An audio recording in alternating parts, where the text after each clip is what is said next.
Shalom, everyone, and welcome back. This has been a very tumultuous week, certainly in the United States, with President Biden suddenly bowing out of the presidential sweepstakes and his vice president, Kamala Harris, assuming the role of the presumptuous nominee of the Democratic Party. It's quite a remarkable feat and quite a remarkable story of a woman who started out as an attorney general and then became a senator. And then she ran a number of years ago for president, and she left the primaries very early, figuring that she didn't have any hope at all of succeeding in the primaries, so she just left it. But lo and behold, President Biden chose her to be his running mate as the vice president. And unbelievably, now she is chosen to be the presidential contender with no opposition at all.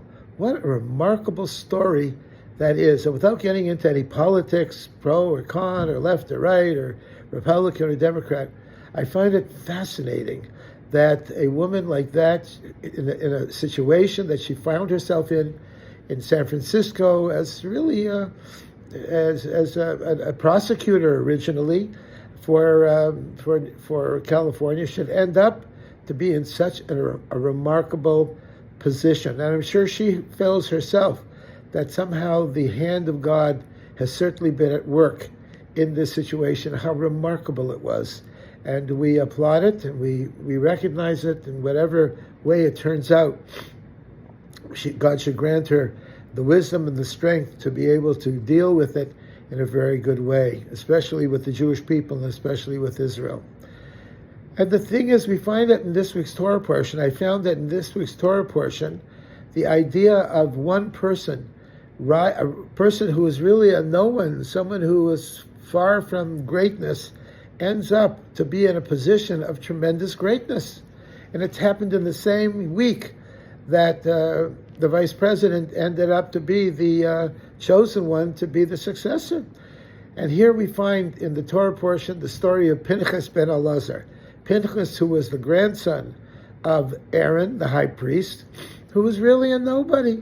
He was a young person, but somehow fate dealt him a remarkable hand as he found that a Jewish prince was having relations with a Midianite woman contrary to Jewish law. He decided to do something about it, and he stopped a terrible plague that afflicted the Jewish people because of it, because of his enormous act of zealousness. And at the end, he assumed the leadership of the priestly tribe, and he inherited the priesthood, as the Torah tells us that he inherited the covenant of peace for all Kohanim from then on. Before that, it was not necessarily that your father was a Kohen, that you were going to be a Kohen also. Your father was going to be the high priest, that you were going to inherit it. But nevertheless, from Pinchas on, every single Kohen ended up to be a Kohen. Every single member of the priestly tribe ended up to be a priest also.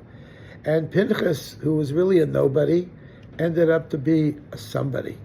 And the lesson for all of us is very true. We may go through life not thinking that we are anyone special. Who are we, after all? We're a simple person, not really a famous person, not really someone of fame and of importance and of wealth. But nevertheless, each one of us has special qualities to us that really shine.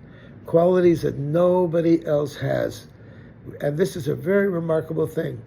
You know, as a grandfather, as a father and a grandfather, I recognize the fact that my grandchildren look at me as their grandfather, and how special that is and how unique that is. And that's more important than anything, that God chose me to be the grandfather of all of these beautiful grandchildren and all of these children.